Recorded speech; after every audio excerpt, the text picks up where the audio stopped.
Hello everybody, my name is Mathis and welcome to Battle Brothers. Battle Brothers is a game that is leaving early access in mere days. It is an open world sandbox style RPG, tactical turn-based RPG. It reminds me from its description a little of like a turn-based Mountain Blade, where you're taking a band of mercenaries and kind of making your way in the world. Now, I don't think you can become a king or anything, but you have direct impact on how the world works. Kingdoms will be fighting with one another. You could work for one of them and tip the turn the tide of war in their favor or against if you fail. It's very interesting from the looks of it. I did play a couple scenarios to get the controls down, and I'm excited to check it out. It's funny, I actually got a code for this like almost 3 years ago now, when the game was not even in early access. And then I saw one of my friends playing it. I said, "Ooh, what's this game?" I checked, I still had the code, and I was like, oh my god, I had a code to this game, and it looks really good. And everybody that's played it so far, and all the reviews I've read of it so far, have said this game is magnificent. So I'm excited. We're going to play a new campaign, and we're going to see how long we last. I don't expect to last long, because this game will kick your ass. It is incredibly hard. Your members of your merc band will die permanently, and there's all kinds of issues. So let's start up a campaign, and let's just play and see how we do. So we're going to play on veteran mode. We're not going to put Iron Man on, but we're going to do what we did in XCOM 2, where it's going to be pseudo Iron Man. If a team member dies, they die. But if I just do something stupid and end up killing my campaign, I'll reload and not do that stupid thing that I did before. We got to pick a banner here. What do we got? This is a lot. Oh, you know what? Let's go with the death. We got to name our company here. I don't know if we can actually name our soldiers, so I don't want to call it like the NLSS crew or something, because I don't know if I can rename them. But that's a cool little like death thing. So why don't we call our company the Dawn of Death? We will be veteran mode and late game crises. So these will happen in late game as far as I understand, and they're like end game events that happen that you're gonna have to deal with. And there's 3 that can happen. The first late game crisis will be a ruthless war for power between noble houses. If you survive for long enough, the following ones will be chosen at random. Okay. A greenskin invasion, so like orcs and shit. The first late game crisis will be an invasion of greenskin hordes threatening to sweep away the world of man. If you survive for long enough, the following ones will be... Oh, okay, so okay, I have it at this. So like if I do that, then it won't... Okay, gotcha. And the first late game crisis will be an ancient dead arising again to take back what was once theirs. If you survive long enough, blah blah. Why don't we go with random and let the game choose for me? I don't know if one is more difficult than the other or what it really matters. I'll do that, and we will start the game. And I'm excited, man. This is like this game seems right up my alley. It is like a storytelling vehicle. I'll try and explain how the controls work as we go, but we won't worry too much. It all went wrong. 2 days ago, the company was hired to track down Hoggart the Weasel and his band of raiders, but it was them who found you first. An ambush. Some joke about horses cut short by an arrow to the throat. Arrows shooting in from everywhere and nowhere. Men holler and scream a great volume before death. As the hail subsides, you draw your weapon with the rest of the men, only to collapse to your knees. An arrow has punctured your side. You shout in pain. A harried glance sees the men charge without you to make a valiant last stand, met in force as steel clashes with steel. You meet eyes with the captain, a last nod before his throat is cut. You're left in command now with what few men remain. Trembling in pain, you lean on your sword, and with all the will you can muster, you slowly rise. To the end! Alright, well, it sounds like we're starting in a shithole, which makes sense. Okay! Well, good shit. I don't know what's happening. So this is the turn order here at the bottom. Your men and their men. So let me go over the controls, or like the way it works very quickly. It's like XCOM meets Mountain Blade, right? The Mountain Blade aspect comes from the open world. XCOM is gonna come from the turn-based tactical RPGs here. So what do we got? Well, think old school XCOM, okay? So we've got action points. Every move, every action you do will spend action points. So if I move, it'll tell you right here. This will cost 2 action points and 4 fatigue to traverse to there. And these are all your character's abilities. You have fatigue. So this will build up as you do moves and go through battles. And if you hit maximum fatigue for each character, they'll need to not do stuff on their turns. They'll slow down. They'll become useless. So between battles, you need to make sure that you're resting and taking care of your men's fatigue. Steady, this is their morale. Morale will determine how they act. Think of it like XCOM. Again, if shit goes bad and their morale goes low, oh god, everything's going wrong, shit will go down. It just says it right there. Morale is one of 5 states and represents the mental condition of the combatants. At the lowest state, fleeing, a character will be outside of your control, although they may eventually rally again. Morale changes as the battle unfolds, and characters that have high resolve less likely to fall to low morale. So every character has their own individual stats. Then there's head armor, which is if you have a helmet, you have head armor. Body armor, which acts like a health bar that you can obviously replace with better armor. And then, of course, your health. This game will kick your ass. It will absolutely kick your ass. So right now, this is Burkhard, our man right here. We can click on him to focus. WASD will move around the map. And we want to just start taking shots. So his only action right now is to shoot a bolt because he has a crossbow. It'll cost 2 action points and it will build up 5 fatigue. It'll do 30 to 50 damage to hit points, of which 0 to 25 could ignore armor. It'll inflict 18 to 30 damage to armor, has a range of 6 tiles on even ground, more if we're up on a hill somewhere, which you will see elevated stuff. And has a, let's see, 15% chance to hit, but -3 per tile of distance, and I have 10 bolts. Also, what is this? We can just hide trees and stuff so we can see better. Lower camera, raise it, blah, blah, blah, blah. All right, why don't we just take a pot shot at Brigand Thug here. He has a flag. I don't know what that means. He's confident. That's what that means. And he's double grip, so I think he's two-handing his mace here. So he's confident, so let's fuck him up. Show him he has no reason to be confident. All right, so that's that. Now we need to reload. This will cost 7 action points and builds up 20 fatigue to reload, which is unfortunate, but we got to do it. We want to make sure he's ready to go. So this guy backed way the fuck up. That's Hoggart the Weasel. That's the guy we're after. So this guy's a melee guy. Why don't we move him up here? Now, there is flanking and stuff like that. So if I engage in melee with this guy, there's a chance my ranged guys could hit my man. So why don't we move close to this guy here and get in melee, so if he leaves, he goes over here. So if you've ever played Dungeons and Dragons, you know you have your threatened range, and if the character leaves the threatened range, you get an attack of opportunity. That happens in this game too. So if we move our man into melee here, why don't we put him here? If he tries to leave to go after our range guy, he's going to end up invoking an attack of opportunity on our man right here.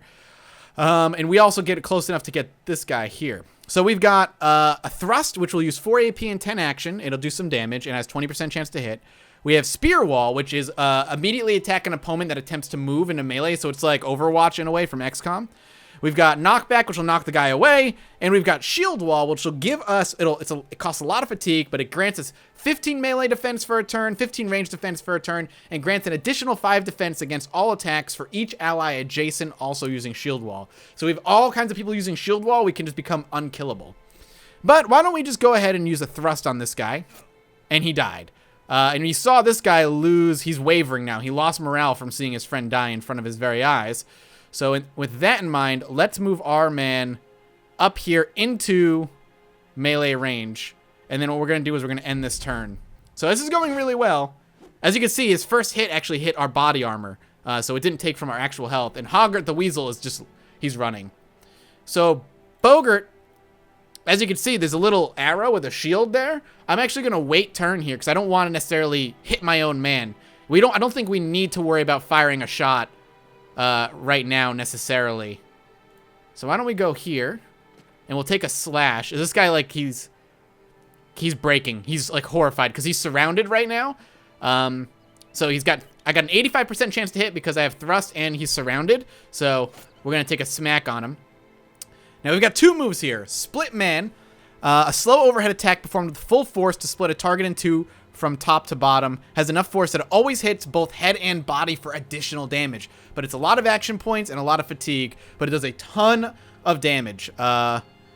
We've also got Round Swing. Mow down all targets in front of you, foe and friend alike. So with the Reckless Round Swing, not hard to evade, but it is also not aimed at anything. So if we just want to hit a bunch of people, we can hit up to 6 targets, or we could split his shield and break his shield. But I think we should just split him from head to toe. Unfortunately, we missed. That sucks, but he's not doing so hot. And I'm just going to end this guy's turn. Yeah, he's not... Ooh, he hit me. We're bleeding. We'll wait. Let's go ahead and thrust. And we'll do another thrust and hopefully finish him. Nope, he's not dead yet, but hopefully this will kill him. It's a 62% chance. God, we missed him again. And we're bleeding out. I'm not gonna fire an arrow. It's stupid for me to do that. We missed. This guy lasted way too long, but we killed him. Let's see. Rainer the Wolf ended up getting 2 kills. Kale got 0. Birkin got 0. We got some loot here, which is awesome. And we got a bludgeon. So let's go ahead and take that. This is also what we have here. Provisions, it's just ground grains, which we can use for food. Will spoil in 6 days. Various kinds of grounded grain that will be cooked up with water or milk for a daily meal. It is satisfying but tasteless. We also have bandages. Clean bandages that can be used in combat to apply pressure to bleeding wounds and stop any hemorrhaging. Oh shit, I wish I had known that. And the Fangshire. The Fangshire is a northern tiger's skull that nestles the faces of men deeply and darkly behind 2 ferocious fangs. Originally worn by Bjard the Beastman, a fierce northern raider, it instilled fear into the hearts of his enemies as he went on bloody raids and burned down many a village along the coastline. When Bjorund was finally slain, Fangshire was taken as a trophy and went further south. Rumors proclaim that its wearer's eyes glow a sharpened yellow, allowing them to see through the very night. So this actually allows wearer to see night and negates any penalties due to nighttime. So there obviously is magic in this game, but I think it's considered a low magic world. So, we did it. You're alive. You won. The adrenaline fades, and in its wake, you can't help but sink back to the ground. Gritting your teeth, you snap the arrow's shaft. Your chest heaves, pain for breath. Everything blurs. The company has been devastated, cut down to but a few men. And that bastard Hogarth did justice to his name, fleeing like the weasel that he is. What now, Captain? A voice says from behind. It's Kale, who sits down beside you, betting his bloody axe betting his bloodied axe on his legs. You turn to him to reply, but before you can answer, he continues. Bernard's dead. They slit his throat. He was a good man and a damn good leader. But all it took was one mistake. That makes you the one in charge now, don't it? Burkhard the Black joins the 2 of you, still breathing heavily. Then Rainer the Wolf. Save the ceremony and anointments for another day. Let's give the men a good burial and return to Rheinberg to collect our pay. The Weasel's men are slain after all. Besides, Captain, we ought to see to that wound before we lose you. Wouldn't want to leave Burkhard the Black in charge, right? So be it. All right, so we need to return to Rheinberg to get paid. That's our objective. This is a very interesting world map that we have here. So this is all procedurally generated again, I believe. Tonderhovel. I think this is all just generated as you play. Every campaign can be different. We got the Needle Grove here. Rheinberg is here. So we could go normal speed, So we've got 2,000 crowns to our name. We have provisions. You use 6 provisions per day. Your 50 provisions will last you 8 days at most. Keep in mind that individual provisions will eventually turn bad. We've got tools and supplies. Repairing our equipment takes 14 hours. You can carry 150 units at most. Ammunition, and we have medical supplies. So we should be good. So this is our men right here. So what we want to do is head here. I don't know. Okay. Okay, we just click and we just move. So let's stay on the road. If you stay on the road, you should move faster. We'll move to Rheinberg here, where we need to collect our money. Ooh, okay. The return to Rheinberg. What a sorry display it must be for the onlookers as you arrive in Rheinberg. 4 bloodied and beaten mercenaries down on their luck. The man who hired the company days ago, Emmerich the Guildmaster, no doubt expected you to return in a more glorious fashion. Still, he welcomes you to his house and offers bread and wine while a servant fetches a healer. Few words are exchanged except for the occasional grunt and wheeze as an elderly man with shaky hands tends to your wounds. A pin pierces your skin, the first of many stitches to come. You grit your teeth till you think you hear one break. Emmerich, the guildmaster, sits beside you and asks if you took care of Hoggart. You shake your head. We killed his men, but the weasel eluded our blade in the end. The healer waves around a glowing fire poke, suggesting he wants to push it into your wound. You nod, and he does so. For a moment, that's all there is. You're not a man, but a pinch of fire, flesh from flame, a golem of pain. Emmerich, the guildmaster, hands you a goblet of wine. You did well, sellsword. Brigands have been removed, though it is a shame that Hoggart still lives. We expect to get paid for this. Emmerich, the guildmaster, gasps. Well, naturally, 400 crowns as agreed upon. He gestures towards the servant who rushes to your side with the pay in hand. I wonder, may I make use of your services one more time? I'd very much like to end the headache that is Hoggart once and for all. And I would pay you again, of course. Another 400 crowns, shall we say? Kale scoffs and turns to drink more wine, but Reiner the Wolf stands to speak. Yes, the company is in ruin, but we will rebuild it. Without the dawn of death, Kale would drink the crowns away and end up begging on the streets. And Burkard the Black, by the gods, we all know he'd go chasing all the women folk until one stove his rotted head. We need the dawn of death. It's all we have. What say you, Captain? Kale burps and raises his cup. Burkard the Black playfully thumbs his nose and nods. Kill that bastard Hoggart or not? It's up to you, Captain. We have unfinished business with Hoggart. Emmerich the guildmaster claps his hand in satisfaction. Excellent! My little birds will need some time to find where Hoggart is hiding now. In the meantime, I suggest you see about stocking up on supplies so that you'll be good and ready to end this when the time comes. I shall see you in a few days, time at least. As you leave Emmerich the guildmaster's house and stand on the outskirts of Rheinberg, Reiner the Wolf seeks a word with you. We need more men, Captain. I know I gave a big speech back there, but bravado won't do shite. We need more warm bodies in the ranks. Figured we find 3 good men, buy them some decent weapons, and dress them in the best armor we can afford. The man pauses to glance around. I bet this Bodunk town's got a desperate peasant or two looking for a new life. Or we could travel to Heldenberg in the northwest. Them city folk aren't always as hardy as these country bumpkins. But we're more likely to find men with fighting experience stopping to rest there. Alright, so we basically have a choice. We can sit in this town, grab some peasants. They're probably super cheap. Or the city folk aren't always as hardy as these country bumpkins, but they're more like find men experience. So we could go find men with fighting experience. Interesting. All right, so this is the town. Some huts, and small buildings housing workers for the nearby mines. Roster. So this is our roster. Wow, we can have quite a few men, it seems, and some tents too. Maybe we can get some camps. Perks. Ooh, interesting. We can get perks and stuff to make us better. Well, that's not going to help us. We get the armorer. We got a marketplace. Hire new men for your mercenary company. The quality and quantity of volunteers depends on the size and type of settlement, as well as your reputation here. Every few days, new people will arrive and others will travel on. So we have a reputation, it seems. I don't know where we would see our reputation. So let's go ahead and hire a few men out of these peasants, shall we?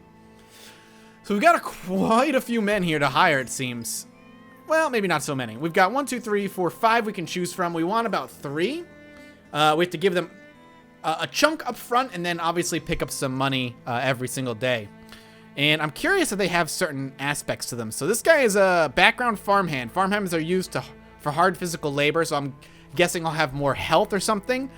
Bernard, a good mason, is used to physical labor and studying to improve his craft. We've got a miner here. We've got a background. He's a day tailor? I don't know what that is. Daytalar? I don't know. Why don't we let's be smart.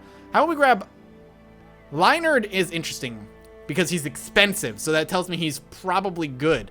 Even though his father died in the mines, Leinhard felt compelled to work in them himself, like most men do where he grew up. But as always, a mine doesn't last forever, and the miner barely escaped the last collapse. Leinhard has the stocky frame of a miner. Unfortunately, he has the lungs of one. So my guess is maybe he fatigues easier. Interesting, and a little scary. A student of Walheim's esteemed college, Bernhard graduated with great expectations and even greater things yet to build. But when a lord demanded he build a horrific dungeon, the mason refused. Now he is banished from ever laying brick again. Putting down his hammer and chisel for a hammer and sharpened chisel called the sword, he now works in the field of mercenaries. Well, he knows the life. Why don't we grab you? Welcome. We'll take you. We have another miner here. Let's see. To support a fatherless family, Alfgeir went into the mines at a very young age. Sadly, he proved to be the only survivor of a shaft collapse, and there's no way he's digging back in there by himself. Cheated death a few times, why not try it a few more times as a mercenary? Welcome to the crew, sir. So what's this guy? Working here and there, this guy is known as a daytaller, someone to ask whenever an extra hand is needed. There was little work to be had in these past few weeks, so a traveling mercenary company seemed like a good opportunity to see a bit of the world. So he just is like, he's a freelancer. Fuck it, let's grab him. All right, so those are our guys. Let's start buying some stuff, shall we? So they have very little in the way of gear. Ooh. Why is he dissatisfied? Light wounds for a day. They're dissatisfied. How interesting. Why? Interesting. These are all the stats. Holy crap. There's so many stats. He's dissatisfied. He can only have steady morale or worse. Not uncommon for someone living in the hardships of mercenary life. This character isn't quite satisfied and is hoping for things to change or improve. Lost most of the company. Okay, so it's just because all of our dudes die in the story. He's kind of not upset. But this guy, yeah, he's excited, man. He joined a mercenary company. Dude is pumped. Okay, so let's buy these guys some gear. We already have one of these. Whoa, what is this? He's quick. Melee skill. Melee skill, but it's got a star next to it. Well, he's got a pickaxe, but you're very excited about life. So let's buy some gear for you fools. Anybody good at range? Now that I think about it. 42, 38, 33. So if we want another range person, it's going to be Bernard here. But he's really good in melee. This guy might we might make this guy our ranged guy. Because he has 2 stars next to it, which I'm assuming means he's very good at it or like wants to learn. Also, this guy is athletic, builds up 2 less fatigue for each tile traveled. Minor, which doesn't tell me much. It's just his history. Hand-to-hand attack. That's all these guys have, I'm assuming. Well, this guy's got a knife, but other than that. Greedy, I want more. This character's greedy and will demand a higher daily payment than others with a similar background, as well as being fast to leave if you run out of crowns. He's quick. He has +10 initiative. And he's happy. Okay. Let's get one ranged weapon and one... Let's give you this for melee. We could give you a better helmet. I'm going to hang on to that helmet, though.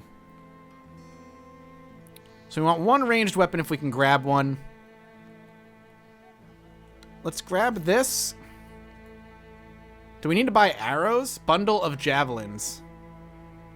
Why don't we buy another couple bandages? We already have some grains. Spoils in 8 days. I think we're going to be all right for food. Copper ingots. I don't know what the fuck that's for. Ammunition. Let's grab some ammo.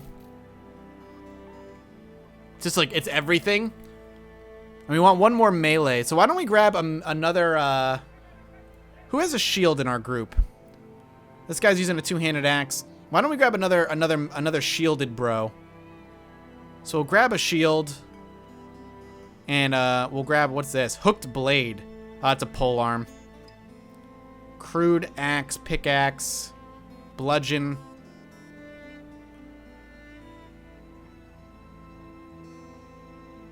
Alright, let's grab this axe here. And let's grab this shield. We'll need some armor here in a minute, but let's get our guys equipped with weaponry at least. So you're not great with ranged, but you are excited about it, so that's exciting. Why can't I put this in your ammunition?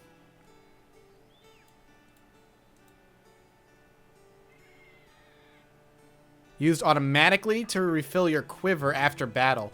Do I need to get you a quiver? Oh, shit. Oh, shit, I need to get you a quiver. Ah, balls. There is no quiver here. Shit! I need to get a quiver. Well, you're going to be useless if I don't hook you up with a weapon then. So let's get you... Let's get a hooked blade for now. And let's get you hooked up with that. So, sorry, for now you're just going to hooked blade it. This, you already have that? You have a freaking knife. I feel like, here you go. Take that. Let's grab that. I wish I could have the shop open over here as well as this, so I don't have to go back and forth. And maybe I can. We need to buy better armor. We may need to go out and buy some armor. Fuck it. Let's take this. I don't need the sackcloth. Let's take a Garbo shield. This is like some sort of armor. Let's get a hood and a hat.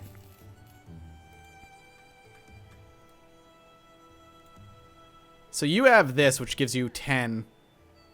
Let's give this to you for now. You all have garbage. Well, if you're going to be on the front lines, why don't we give you the padded, thick tunic? It's going to give you a maximum fatigue of -2. But overall, that's fine. All right. Well, there you go. You're all outfitted now. Now, can we rest? That's the arm. Oh, there's a straight up armorer. I went to the marketplace and I'm like, I need things. Now I'm broke as shit. I just spent all my money. Well, I'm broke. Let's hope that wasn't a terrible decision. Visit Heldenberg, northwest of Rheinberg. Buy weapons and armor for your men, which I already did. So, we want to go to Heldenberg. Can we at least rest here? See the obituary. Nobody's died of our new group. Show factions and relations. We're neutral. Rheinberg, they're open with us. Okay. But that's they're a weenie ass place. They don't exist. I wonder if we can go here. Goat pens. I wonder if we can do anything with that. Camp. Make or break camp. While in camp, time will go faster and your men will heal. Let's pause it. However, you're also more vulnerable being caught in a surprise attack. Okay. I want to see footprints. So, do we just camp out? Is that what we want to do? Well, we want our guy to heal, so we might as well wait until day 2 here. Somebody went flying by us. I'm assuming we're safe where we are. Some peasants went by. We'll break camp. Let's take a look at our men now and see if he's hurt. Nope, he's not hurt anymore. And they are also better mood. Content, which I'll take. So there's some footprints here, which is interesting. Let's go follow this road. Let's see if we can go to this main city. There's a supply caravan going there. Stonewatch Tower. Whoa. As Heldenberg's skyline appears on the horizon, Burkhard the Black seeks a word with you. Never been to Heldenberg before, but I've been around ones that look a lot like it. Cities like these are great for selling goods, as all these prissy pompous pricks love to have their goods delivered. With so many merchants, you can find almost everything you need to. Keep an eye out for bargains, and don't get swindled by them cutthroat merchants. Kale sees fit to add his own opinion to what you should do. If there's a good tavern here, I say that's where we should go first. Something helps a man down on his luck more than a good pint. God knows we've earned it. Burkhard the Black shakes his head. You say that every time we step into town. You say that even when you're already drunk. I'll keep it in mind. So we'll swing into Heldenberg. Return to Emmerich the Guildmaster in Rheinberg is where we now our quest. Well, this is way, way, way bigger. We could do a bunch of different things here. However, I'm going to pause the episode here. I figured it was going to be a bit of a longer first episode. I'm excited to continue regardless. The game, let's call it YT, seems really interesting. I hope you guys are excited. As always, with a new series like this, if you like what you see, drop a like, comment, all that good stuff. The support really does push this further. If you want to see more, let me know in the comment section below. And as always, I'll see you next time. Bye-bye.